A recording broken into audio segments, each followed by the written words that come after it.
दोस्तों, क्या आपने कभी सोचा है कि कुछ लोग इतने सफल क्यों होते हैं? ऐसा क्यों है कि कुछ लोग जिनके पास शायद सबसे ज्यादा टैलेंट नहीं है, फिर भी असाधारण चीजें हासिल कर लेते हैं? क्या ये सिर्फ किस्मत है या फिर इसमें कुछ और है? एंजेला डकवर्थ, जो एक मशहूर मनोवैज्ञानिक हैं, उन्होंने भी खुद से यही सवाल पूछे। उनकी इस विषय में यात्रा सिर्फ अकादमिक नहीं थी, बल्कि बहुत ही व्यक्तिगत थी। उन्होंने अपना करियर एक कंसल्टेंट के तौर पर शुरू किया, फिर न्यूयॉर्क के एक पब्लिक स्कूल में 7वीं कक्षा के बच्चों को गणित पढ़ाने लगी। वहीं पर उन्होंने एक दिलचस्प चीज नोटिस की। उनके सबसे तेज दिमाग वाले छात्र, जिनका आईक्यू सबसे ज्यादा था, वे हमेशा सबसे अच्छे प्रदर्शन करने वाले नहीं थे। कुछ बच्चे जो शुरू में संघर्ष करते थे लेकिन लगातार मेहनत करते रहे, वे अंत में कहीं बेहतर कर गए। यही बात उनके मन में एक चिंगारी की तरह जल उठी। यह पहेली उनके साथ रह गई। वे इस गुण, इस रहस्यमय तत्व को समझना चाहती थीं, जो उच्च प्रदर्शन करने वालों को बाकी सबसे अलग करता है। इसी वजह से उन्होंने पढ़ाना छोड़कर मनोविज्ञान में पीएचडी करने का फैसला किया। उन्होंने अपना जीवन इसी विषय के अध्ययन के लिए समर्पित कर दिया, जिसे उन्होंने आखिरकार ग्रिट नाम दिया। उनकी रिसर्च उन्हें कई अलग अलग और चुनौतीपूर्ण जगहों पर ले गई। वे वेस्ट पॉइंट मिलिट्री एकेडमी गईं, यह जानने के लिए कि कौन से कैडेट्स सबसे कठिन बीस्ट बैरक्स ट्रेनिंग को झेल पाएंगे। उन्होंने सबसे मुश्किल इलाकों में नए शिक्षकों का अध्ययन किया, यह समझने के लिए कि कौन टिकेगा और असरदार रहेगा। उन्होंने नेशनल स्पेलिंग बी के फाइनलिस्ट्स का भी विश्लेषण किया, यह जानने के लिए कि वे चैंपियन कैसे बनते हैं। इन सभी अलग अलग क्षेत्रों में उन्हें एक कॉमन थ्रेड मिला। सफलता का मुख्य कारण न तो टैलेंट था, न सोशल इंटेलिजेंस, न सुंदरता और न ही शारीरिक स्वास्थ्य। एकमात्र चीज जो सबसे बड़ा भविष्यवक्ता बनकर उभरी, वो थी ग्रिट। लेकिन ये जादुई क्वालिटी असल में है क्या? एंजेला डकवर्थ ग्रिट को परिभाषित करती है। यह जुनून और लंबे समय तक लगातार मेहनत का अनोखा मेल है। यह स्टैमिना रखने की बात है, अपने भविष्य के साथ लगातार जुड़े रहने की बात है, सिर्फ एक हफ्ते या एक महीने के लिए नहीं, बल्कि सालों तक। यह उस भविष्य को हकीकत बनाने के लिए कड़ी मेहनत करने की बात है। यह जिंदगी को मैराथन की तरह जीने की बात है, स्प्रिंट की तरह नहीं। यही सीधा और ताकतवर विचार उनकी क्रांतिकारी किताब की नींव बना। उनकी खुद की कहानी ग्रिट की ताकत का सबूत है। वे जन्मजात जीनियस नहीं थीं, बल्कि उनके अपने पापा अक्सर कहते थे, तुम्हें पता है, तुम कोई जीनियस नहीं हो। लेकिन जो उन्हें नेचुरल टैलेंट में कम मिला, वह उन्होंने अपने जुनून और जबरदस्त मेहनत से पूरा किया। उन्होंने अपने ही सिद्धांतों को अपनी जिंदगी और रिसर्च में अपनाया और आखिरकार अपने काम के लिए मैकार्थर जीनियस ग्रांट भी जीता। उनकी यात्रा हमें दिखाती है कि हमारी क्षमता तय नहीं है। यह सिर्फ हमें मिले पत्तों की बात नहीं है, बल्कि कैसे हम उन्हें खेलते हैं, यह ज्यादा मायने रखता है। उनका काम हर उस इंसान को उम्मीद और एक प्रैक्टिकल रोड मैप देता है, जिसने कभी महसूस किया हो कि वह काफी टैलेंटेड नहीं है। यह हमें बताता है कि हमारी मेहनत, हमारा जुनून और हमारी लगातार कोशिश सबसे ज्यादा मायने रखते हैं। तो चलिए अब इस कॉन्सेप्ट में थोड़ा और गहराई से उतरते हैं। असल में ग्रिट है क्या? जैसा कि एंजेला डकवर्थ अपनी किताब के पहले हिस्से में समझाती हैं, ग्रिट सिर्फ किसी एक काम में मेहनत करने की बात नहीं है। यह एक बड़े, लंबे समय वाले लक्ष्य के लिए लगातार कोशिश करने का नाम है। यह जुनून और लगातार कोशिश का मेल है। जुनून यहां पर कोई क्षणिक उत्साह नहीं है, यह उस काम में गहरी, स्थायी रुचि है जो आप करते हैं। अपने काम को इतना पसंद करना कि आप उसे पूरी जिंदगी करना चाहें। लगातार कोशिश यानी वह हिम्मत, वह जज्बा कि जब भी मुसीबत, असफलता या बोरियत आए, तब भी आप डटे रहें। यह बार बार गिरने के बाद एक बार और उठने की ताकत है। एक आम गलतफहमी है कि सफलता सिर्फ टैलेंट की वजह से मिलती है। हम सफल एथलीट्स, आर्टिस्ट्स या उद्यमियों को देखकर कहते हैं, वाह कितना टैलेंटेड है। हमें टैलेंट की कहानियां बहुत पसंद आती हैं। हमें लगता है कि जो महान हैं, वे सब कुछ बिना किसी मेहनत के हासिल कर लेते हैं। लेकिन डकवर्थ की रिसर्च इस टैलेंट बायस को सीधा चुनौती देती है। वे कहती हैं कि टैलेंट के प्रति हमारी दीवानगी असल में नुकसानदायक है। इससे हमें लगता है कि अगर हम खास टैलेंट के साथ पैदा नहीं हुए तो हम कुछ बड़ा नहीं कर सकते। यह सोच हमें एक और कहीं ज्यादा अहम चीज यानी कोशिश की अहमियत कम कर देती है। उनकी रिसर्च वेस्ट पॉइंट में इसका शानदार उदाहरण है। प्रतिष्ठित वेस्ट पॉइंट मिलिट्री एकेडमी में हर साल हजारों बेहतरीन उम्मीदवार चुने जाते हैं। इनके पास शानदार टेस्ट स्कोर, अच्छी फिजिकल फिटनेस और लीडरशिप क्वालिटी होती है। फिर भी 7 हफ्ते की जबरदस्त समर ट्रेनिंग बीस्ट बैरक्स के दौरान हर 5 में से 1 कैडेट छोड़ देता है। डकवर्थ जानना चाहती थी क्यों। उन्होंने अपने खुद के ग्रिट स्केल समेत कई मनोवैज्ञानिक टेस्ट 1200 नए कैडेट्स को दिए। जब उन्होंने ट्रेनिंग के अंत में फॉलोअप किया तो पाया कि जो कैडेट्स टिके उसका सबसे अच्छा भविष्यवक्ता न उनका एसएटी स्कोर था, न स्कूल रैंक, न एथलेटिक क्षमता, बल्कि उनका ग्रिट स्कोर था। यही पैटर्न उन्हें हर जगह मिला। प्राइवेट कंपनियों के सेल्स पर्सन से लेकर नेशनल स्पेलिंग बी के छात्रों तक ग्रिट ही सबसे बड़ा फर्क पैदा करता था। स्पेलिंग बी में सबसे आगे जाने वाले छात्र जरूरी नहीं कि सबसे तेज दिमाग वाले हों। वे थे जिन्होंने घंटों अकेले बैठकर शब्दों और पैटर्न्स का अभ्यास किया था। यह दिखाता है कि टैलेंट एक चीज है, लेकिन आप उस टैलेंट के साथ क्या करते हैं वही असली मायने रखता है। टैलेंट यह तय करता है कि जब आप कोशिश करते हैं तो आपकी स्किल कितनी तेजी से बढ़ेगी, लेकिन कोशिश ही है जो स्किल बनाती है और फिर उसे प्रोडक्टिव बनाती है। एंजेला डकवर्थ की किताब का एक सबसे दमदार आइडिया है। 2 सिंपल फॉर्मूले जो हमारी उपलब्धियों को देखने का नजरिया ही बदल देते हैं। वे बताती हैं कि हम अक्सर सोचते हैं कि टैलेंट सीधे सीधे अचीवमेंट तक ले जाता है, लेकिन यह अधूरी सोच है। वे इसे 2 आसान समीकरणों में समझाती हैं। पहला है टैलेंट एक्स कोशिश एच स्किल। इसका मतलब है कि आपकी प्राकृतिक क्षमता यानी टैलेंट जब आपकी मेहनत यानी कोशिश के साथ मिलती है तो वह स्किल बनती है। उदाहरण के लिए हो सकता है आपके पास म्यूजिक का टैलेंट हो, लेकिन जब तक आप रोज पियानो की प्रैक्टिस में मेहनत नहीं करेंगे आप कभी भी एक अच्छे पियानिस्ट की स्किल नहीं विकसित कर पाएंगे।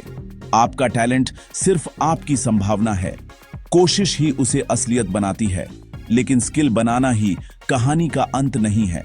स्किल होने का मतलब यह नहीं कि आप उससे कुछ हासिल भी कर लेंगे। अब आती है उनकी दूसरी और भी अहम समीकरण, स्किल एक्स कोशिश अचीवमेंट। यही है असली कमाल। जब आप अपनी शुरुआती कोशिश से स्किल बना लेते हैं तो आपको और भी कोशिश करनी होती है ताकि आप उस स्किल का इस्तेमाल करके कुछ बना सकें, कोई उपलब्धि हासिल कर सकें। तो वही पियानिस्ट अब मेहनत करेगा, कंसर्ट्स में परफॉर्म करेगा, म्यूजिक कंपोज करेगा या कंपटीशन जीतेगा। ध्यान दें, कोशिश दोनों समीकरणों में आती है। इसी वजह से डकवर्थ ने कहा है कोशिश 2 बार गिनी जाती है। पहले वह टैलेंट को स्किल में बदलती है, फिर स्किल को अचीवमेंट में बदलती है। यह आइडिया हमें टैलेंट से हटाकर कोशिश पर फोकस करने को मजबूर करता है। यह बताता है कि टैलेंट बेकार नहीं है, लेकिन कोशिश उससे कहीं ज्यादा जरूरी है। सोचिए, अगर किसी के पास बहुत टैलेंट है लेकिन कोशिश शून्य है तो न स्किल बनेगी न अचीवमेंट। वहीं अगर किसी के पास औसत टैलेंट है लेकिन कोशिश बहुत ज्यादा है तो वह बड़ी स्किल बना सकता है और फिर बड़ी उपलब्धियां भी हासिल कर सकता है। यह बहुत ताकतवर बात है। इसका मतलब है कि हमारी सफलता काफी हद तक हमारे अपने हाथ में है। यह अचीवमेंट को सबके लिए खुला बना देता है। यह कोई जन्म का लॉटरी नहीं है, बल्कि मेहनत से कमाया गया इनाम है। इसी कोशिश को असरदार बनाने के लिए डकवर्थ डिलिब्रेट प्रैक्टिस का कॉन्सेप्ट लाती है। यह सिर्फ घंटों तक एक ही चीज दोहराने की बात नहीं है। डिलिब्रेट प्रैक्टिस एक खास किस्म की कोशिश है, फोकस्ड, सिस्टमैटिक और लगातार अपनी कंफर्ट जोन से बाहर जाकर। इसमें एक खास लक्ष्य तय करना, पूरी तरह ध्यान लगाना, तुरंत फीडबैक लेना और उस फीडबैक के आधार पर अपनी रणनीति सुधारना शामिल है। हर फील्ड के वर्ल्ड क्लास परफॉर्मर, चाहे वे चेस ग्रैंड मास्टर हों या ओलंपिक एथलीट, इसी तरह की प्रैक्टिस करते हैं। यह मुश्किल है, हमेशा मजेदार नहीं, लेकिन यही सबसे तेज तरीका है कोशिश को महारत में बदलने का। एक वैज्ञानिक के तौर पर एंजेला डकवर्थ सिर्फ एक कॉन्सेप्ट पर संतुष्ट नहीं थी, वे इसे मापने का तरीका चाहती थीं। इसलिए उन्होंने ग्रिड स्केल नाम की एक छोटी आसान प्रश्नावली बनाई। यह एक सिंपल क्वेश्चनियर है जो किसी इंसान के जुनून और लगातार कोशिश के स्तर को आंकता है। इसमें लगभग 10 स्टेटमेंट्स होते हैं और आपको खुद को रेट करना होता है कि कौन सी बात आप पर कितनी लागू होती है। सवाल 2 हिस्सों में बंटे हैं। आधे सवाल आपके जुनून को मापते हैं, जैसे मुझे ऐसे प्रोजेक्ट्स पर फोकस बनाए रखने में दिक्कत होती है जो कुछ महीनों से ज्यादा चलते हैं, या मेरी रुचियां हर साल बदलती रहती हैं। एक ग्रिट वाला इंसान इन बातों से असहमत होगा। बाकी सवाल लगातार कोशिश को मापते हैं, जैसे मैं मेहनती हूं, मैं जो भी शुरू करता हूं उसे पूरा करता हूं और नाकामियां मुझे निराश नहीं करती। ग्रिट वाला इंसान इनसे पूरी तरह सहमत होगा। दोनों हिस्सों के स्कोर को मिलाकर आपका ओवरऑल ग्रिट स्कोर बनता है। यह आसान लेकिन हैरान कर देने वाला असरदार टूल है। डकवर्थ ने इस स्केल का इस्तेमाल अपनी हर स्टडी में किया है, चाहे वह वेस्ट पॉइंट हो या नेशनल स्पेलिंग बी, और हर बार यह सफलता का भरोसेमंद भविष्यवक्ता साबित हुआ है। यह उस जिद्दी, टिके रहने वाले रवैये को मापने में मदद करता है जो लंबी सफलता के लिए बहुत जरूरी है। तो असल जिंदगी में ग्रिट वाले लोग कैसे होते हैं? वे जरूरी नहीं कि सबसे तेज या सबसे जोशीले दिखें। अक्सर वे सीधे सादे और शांत स्वभाव के होते हैं। उनके पास एक साफ, लंबे समय का लक्ष्य होता है जिसमें वे गहराई से विश्वास करते हैं। यही लक्ष्य उनकी रोज की दिशा और फैसले तय करता है। वे चमक दमक या तात्कालिक रुचियों में नहीं उलझते। उन्होंने अपनी जिंदगी का मकसद खोज लिया है और उसी के लिए समर्पित रहते हैं। सोचिए, कोई वैज्ञानिक जो सालों तक एक ही समस्या पर काम करता है, या कोई आर्टिस्ट जो पूरी जिंदगी अपने हुनर को निखारता है। यही है ग्रिट के जुनून वाले हिस्से का असली रूप। लगातार कोशिश की बात करें तो ग्रिट वाले लोग बहुत ज्यादा लचीले होते हैं। वे असफलता को आखिरी फैसला नहीं मानते, बल्कि सीखने का मौका मानते हैं। जब वे किसी रुकावट से टकराते हैं तो हार नहीं मानते। वे सोचते हैं कहां चूक हुई, उससे सीखते हैं और फिर नई रणनीति के साथ दोबारा कोशिश करते हैं। वे जानते हैं कि महारत की राह लंबी, टेढ़ी और मुश्किलों से भरी होती है। वे उस संघर्ष को अपनाते हैं। वे रोज मैदान में उतरते हैं, खासकर उन दिनों जब उनका मन नहीं करता। यही जुनून और लगातार कोशिश का मेल उन्हें असली ग्रिट वाला बनाता है। वो लोग जो आखिरकार वो हासिल करते हैं जिसका बाकी लोग सिर्फ सपना देखते हैं। A very important question arises from all this discussion. Is grit something you are born with, or can you develop it? This is where Angela Duckworth's message becomes truly hopeful and practical. In the second part of her book, she argues that grit can absolutely be grown. It's not a fixed trait. She breaks down the process of developing grit into 4 key psychological assets that we can cultivate within ourselves. These are interest, practice, purpose, and hope. Think of these as the 4 pillars that support the entire structure of grit. They tend to develop in this specific sequence over time. The journey begins with interest. You can't be gritty about something you don't care about. Passion starts with intrinsically enjoying what you do. This is the discovery phase. You have to explore different things and find something that genuinely fascinates you. This initial spark of interest is crucial. No one is gritty about everything. They are gritty about their thing. Forcing yourself to stick with something you hate is not grit, it's just drudgery. So, the first step is to allow yourself to play, to experiment, and to find that one area that captures your heart and mind. Once you have found your interest, the second pillar is practice. This is where perseverance comes into play. To get better at something, you have to practice. But as we discussed earlier, not just any practice will do. It has to be deliberate practice. This means setting daily goals to improve just a little bit, focusing with 100% concentration, seeking feedback, and constantly refining your skills. This is the discipline of grit. It's about showing up every day and striving to be better than you were yesterday. It's a commitment to excellence, one small step at a time. This is how you transform a budding interest into a real skill. The third pillar is purpose. While interest is a personal source of passion, Purpose is about connecting your work to something bigger than yourself. It's the intention to contribute to the well-being of others. A sense of purpose is what transforms a job into a calling. It provides a deep and enduring motivation that can sustain you through the inevitable hardships and boredom. When you believe that your work matters to other people, it gives you a reason to persevere when things get tough. The final and most crucial pillar is hope. This isn't just wishful thinking. It's the belief that your future is in your hands and that your efforts can make a difference. It's a growth mindset that allows you to overcome setbacks. चलिए, पहले दो स्तंभ, रुचि और अभ्यास को थोड़ा विस्तार से समझते हैं। अपनी पैशन को ढूंढना कोई बिजली गिरने जैसा नहीं है। एंजेला डकवर्थ बताती हैं कि ज्यादातर लोगों के लिए यह एक लंबी और सक्रिय खोज की प्रक्रिया होती है। आप बस बैठकर इंतजार नहीं कर सकते कि आपकी जिंदगी का मकसद अपने आप सामने आ जाए। आपको खुद बाहर निकलकर उसे ढूंढना पड़ता है। इसका मतलब है कि खासकर जब आप युवा हों तो कई अलग अलग चीजें आजमाएं। यह डैबलिंग, एक्सप्लोर करने और यह देखने की बात है कि क्या चीज आपके साथ क्लिक करती है। मान लीजिए, एक मशहूर शेफ ने बचपन में बस यूं ही किचन में खेलते खेलते फ्लेवर्स और टेक्सचर्स के साथ एक्सपेरिमेंट करते हुए अपनी रुचि खोजी होगी। शुरुआती दौर सिर्फ खेलने और एक्सप्लोर करने का है, बिना इस दबाव के कि आपको जिंदगी भर उसी चीज से जुड़ा रहना है। यह समझना जरूरी है कि रुचियां बाहर की दुनिया के साथ इंटरेक्शन से ट्रिगर होती हैं। जब तक आप कोडिंग करके नहीं देखेंगे, तब तक आपको पता नहीं चलेगा कि उसमें आपकी रुचि है या नहीं। जब तक आप कोई पत्थर उठाकर उसकी हिस्ट्री के बारे में नहीं सोचेंगे, तब तक आपको जियोलॉजी में इंटरेस्ट है या नहीं, ये नहीं पता चलेगा। माता पिता और टीचर्स यहाँ बहुत बड़ी भूमिका निभा सकते हैं, मौके और हौसला देकर। लेकिन यह एक पर्सनल जर्नी भी है। आपको खुद ध्यान देना होगा कि आपको क्या अच्छा लगता है। आप किस चीज के बारे में बिना काम के भी सोचते रहते हैं। वही जिज्ञासा पैशन का बीज है। जब एक बार आपको कोई सामान्य क्षेत्र पसंद आ जाए, तो आपको समय के साथ उसमें गहराई लानी होती है, उसकी बारीकियों को सीखना होता है। रुचि खोजने के बाद असली मेहनत शुरू होती है। यह है अभ्यास का स्तंभ। डकवर्थ कई एक्सपर्ट्स की कहानी बताती हैं, जिनमें एक चीज कॉमन है, उन्होंने हजारों घंटे डिलिबरेट प्रैक्टिस में लगाए हैं।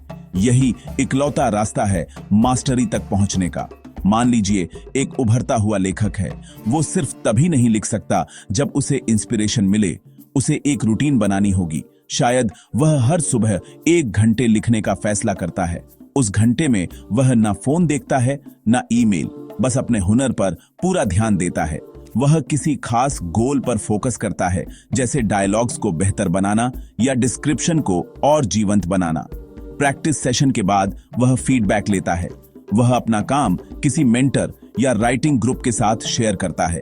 वह आलोचना सुनता है, चाहे वह सुनने में कड़वी ही क्यों न लगे। अपनी कमजोरियों का विश्लेषण करता है और अगली सुबह उन्हीं पर खास तौर से काम करता है। यह goal setting, focused effort, feedback और रिफाइनमेंट का चक्र ही स्किल डेवलपमेंट का इंजन है। यह आसान नहीं है। डिलिबरेट प्रैक्टिस मानसिक और शारीरिक रूप से थका देने वाली होती है, लेकिन यही सबसे तेज और असरदार रास्ता है नौसिखिया से एक्सपर्ट बनने का। यही है ग्रिट वाले लोगों की रोज की आदत। देखिए, सिर्फ रुचि होना और मेहनत करना आपको एक कुशल एक्सपर्ट बना सकता है, लेकिन उस मेहनत को जिंदगी भर बनाए रखने के लिए, असली ग्रिट पाने के लिए आपको एक और चीज चाहिए। आपको चाहिए मकसद, पर्पस। तीसरा स्तंभ, पर्पस, ये विश्वास है कि आपका काम सिर्फ आपके लिए नहीं, बल्कि किसी और के लिए भी मायने रखता है। यह आपकी पैशन को एक बड़े उद्देश्य से जोड़ता है। डकवर्थ एक कहानी सुनाती है 3 राजमिस्त्रियों की। जब उनसे पूछा गया कि वे क्या कर रहे हैं, तो पहला कहता है, मैं ईंटें जोड़ रहा हूं। दूसरा कहता है, मैं दीवार बना रहा हूं। लेकिन तीसरा उसकी आंखों में चमक के साथ कहता है, मैं भगवान के लिए एक गिरजाघर बना रहा हूं। तीनों एक ही काम कर रहे हैं, लेकिन तीसरे के पास मकसद है, उसके पास बुलावा है। यही मकसद एक शक्तिशाली मोटिवेटर है। यह आपको उस वक्त भी ऊर्जा देता है जब आपकी खुद की रुचि कम हो जाती है या अभ्यास बोझ लगने लगता है। जब आपको पता होता है कि आपकी मेहनत दूसरों पर अच्छा असर डाल रही है तो संघर्ष का नजरिया ही बदल जाता है। उदाहरण के लिए, एक डॉक्टर को बायोलॉजी में गहरी रुचि हो सकती है, इंटरेस्ट, और वह सालों तक कठिन ट्रेनिंग करता है, प्रैक्टिस। लेकिन 36 घंटे की शिफ्ट में उसे जो बनाए रखता है वह है यह विश्वास कि वह किसी की जान बचा रहा है, पर्पस। दूसरों के लिए काम करने की यही भावना अक्सर अच्छे और बेहतरीन में फर्क कर देती है। ग्रिट वाले लोग अक्सर अपने अंतिम लक्ष्य को समाज के लिए फायदेमंद मानते हैं। चौथा और आखिरी स्तंभ जो बाकी सबको मजबूती देता है वह है उम्मीद, होप। यह वो उम्मीद नहीं है कि बस सब अपने आप अच्छा हो जाएगा। यह एक सक्रिय, लचीला सोचने का तरीका है। डकवर्थ इसे मनोवैज्ञानिक मार्टिन सेलिगमैन की रिसर्च और कैरल ड्वेक के ग्रोथ माइंडसेट से जोड़ती है। ग्रिट के संदर्भ में उम्मीद का मतलब है कि आप मानते हैं कि अपनी कोशिशों से आप अपनी स्थिति सुधार सकते हैं। यह इस बात पर निर्भर करता है कि आप मुश्किलों का सामना कैसे करते हैं। जब कोई झटका लगता है तो क्या आप उसे स्थायी असफलता मानते हैं, मैं तो इसमें अच्छा हूं ही नहीं, या एक अस्थायी समस्या जिसे आप हल कर सकते हैं, मुझे कोई और तरीका आजमाना चाहिए।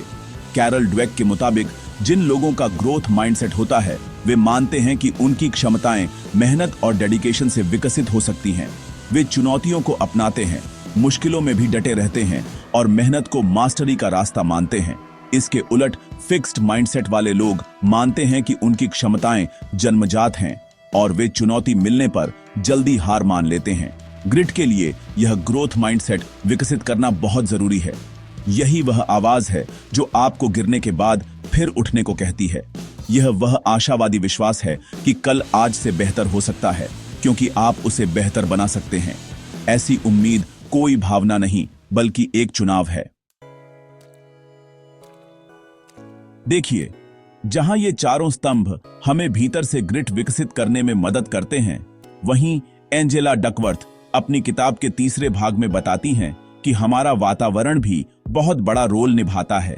हम ग्रिट को बाहर से भीतर भी विकसित कर सकते हैं। हमारे माता पिता, शिक्षक, कोच और जिस संस्कृति का हम हिस्सा हैं, वो ग्रिट को बढ़ा भी सकते हैं या दबा भी सकते हैं। डकवर्थ के मुताबिक इसका सबसे असरदार तरीका है समझदार पेरेंटिंग या समझदार लीडरशिप। इसका मतलब है सपोर्टिव और डिमांडिंग दोनों होना। अपने बच्चे या टीम के सदस्य के लिए गर्मजोशी, सम्मान और स्वीकार्यता दिखाना, लेकिन साथ ही उनसे बहुत ऊंचे मानक भी रखना। एक अच्छे कोच को सोचिए, वो सिर्फ अपने खिलाड़ियों पर चिल्लाते नहीं हैं, वे एक मजबूत, भरोसेमंद रिश्ता बनाते हैं। वे दिखाते हैं कि उन्हें अपने खिलाड़ियों की इंसान के तौर पर भी चिंता है, लेकिन साथ ही वे उन्हें लगातार अपना बेस्ट देने के लिए पुश भी करते हैं। वे बहाने या आधे अधूरे प्रयास को स्वीकार नहीं करते। गर्मजोशी और ऊंची उम्मीदों का यह मेल एक ऐसा माहौल बनाता है जहां लोग चुनौतियों को अपनाने और अपनी सीमाओं को पार करने के लिए खुद को सुरक्षित महसूस करते हैं। उन्हें पता होता है कि अगर वे फेल भी हो जाएं तो कोच या पेरेंट उनका साथ देंगे, लेकिन यह भी कि उनसे फिर उठकर कोशिश करने की उम्मीद की जाएगी। यह टफ लव वाला तरीका लचीलापन और मजबूत वर्क एथिक बनाने में बेहद असरदार है। एक और असरदार तरीका है बच्चों को चुनौतीपूर्ण एक्स्ट्रा करिकुलर एक्टिविटीज में भाग लेने के लिए प्रोत्साहित करना, जैसे म्यूजिक इंस्ट्रूमेंट बजाना, खेल टीम में शामिल होना या डिबेट क्लब का हिस्सा बनना। ये सब ग्रिट की ट्रेनिंग के लिए बेहतरीन है। क्यों? क्योंकि इनमें लंबे समय तक कमिटमेंट की जरूरत होती है। आप एक हफ्ते में वायलिन मास्टर नहीं बन सकते, आपको साल दर साल प्रैक्टिस करनी होती है। ये एक्टिविटीज आपको किसी चीज के साथ टिके रहने की आदत सिखाती है, चाहे वो बोरिंग हो या मुश्किल। इनमें डिलिबरेट प्रैक्टिस की स्पष्ट संरचना होती है और लगातार टीचर्स या कोच से फीडबैक मिलता है। डकवर्थ की रिसर्च में एक दिलचस्प बात सामने आई। जितने साल कोई व्यक्ति एक्स्ट्रा करिकुलर एक्टिविटी में बना रहता है, वह उसके भविष्य की सफलता का अच्छा संकेतक है। फर्क इससे नहीं पड़ता कि एक्टिविटी क्या है, फर्क पड़ता है फॉलो थ्रू से। किसी चीज के लिए एक साल से ज्यादा कमिटेड रहना और उसे पूरा करना परसिविरेंस की आदत सिखाता है। यह सिखाता है कि ग्रेटिफिकेशन को डिले कैसे करें और लंबे टारगेट के लिए काम कैसे करें। इसलिए बच्चों को किसी भी एक्टिविटी के साथ कम से कम 2 साल तक बने रहने के लिए प्रोत्साहित करना ग्रिट का एक सबक है जो वे सारी जिंदगी साथ लेकर चलेंगे। आखिर में एंजेला डकवर्थ का संदेश गहरी उम्मीद और सशक्तिकरण का है। ग्रिट किताब सिर्फ रिसर्च का संग्रह नहीं है, यह एक बेहतर जीवन के लिए मैनुअल है। यह हमें बताती है कि हम क्या हासिल करेंगे, यह हमारे प्राकृतिक टैलेंट से तय नहीं होता। हमारी तकदीर हमारे जुनून और लगातार कोशिश की भट्टी में बनती है। यह एक ताकतवर याद दिलाता है कि हमारी मेहनत मायने रखती है और बहुत ज्यादा मायने रखती है। महानता की यात्रा कोई दौड़ नहीं बल्कि एक मैराथन है, और ग्रिट वही स्टैमिना है जो हमें तब भी चलाए रखता है जब रास्ता मुश्किल हो और हमारे पैर थक गए हों। यह 7 बार गिरकर 8वीं बार उठने का जज्बा है। किताब हमें एक स्पष्ट और कारगर फ्रेमवर्क देती है कि हम इस जरूरी क्वालिटी को कैसे विकसित कर सकते हैं। हम अपने भीतर से ग्रिट को बढ़ा सकते हैं, रुचि खोजकर, डिलिब्रेट प्रैक्टिस में जुटकर, खुद से बड़े मकसद से जुड़कर और उम्मीद और ग्रोथ माइंडसेट को अपनाकर। हम ऐसा माहौल भी बना सकते हैं जो बाहर से ग्रिट को बढ़ाए, समझदार पेरेंटिंग और लीडरशिप के जरिए, और चुनौतीपूर्ण दीर्घकालिक एक्टिविटीज में कमिटमेंट के जरिए। यह एक समग्र तरीका है जो हमें अपने विकास और अपनी सफलता की कमान खुद संभालने का हौसला देता है। असल बात यह है कि हम सब अपनी सोच से कहीं ज्यादा सक्षम हैं। जो सीमाएं हम महसूस करते हैं वे अक्सर खुद बनाई होती हैं। अगर हम कोशिश पर ध्यान दें और चुनौतियों को अपनाएं तो हम लगातार आगे बढ़ सकते हैं। यह जरूरी नहीं कि आप पहले दिन से ही सबसे बेस्ट हों। जरूरी है हर दिन बेहतर बनने का कमिटमेंट।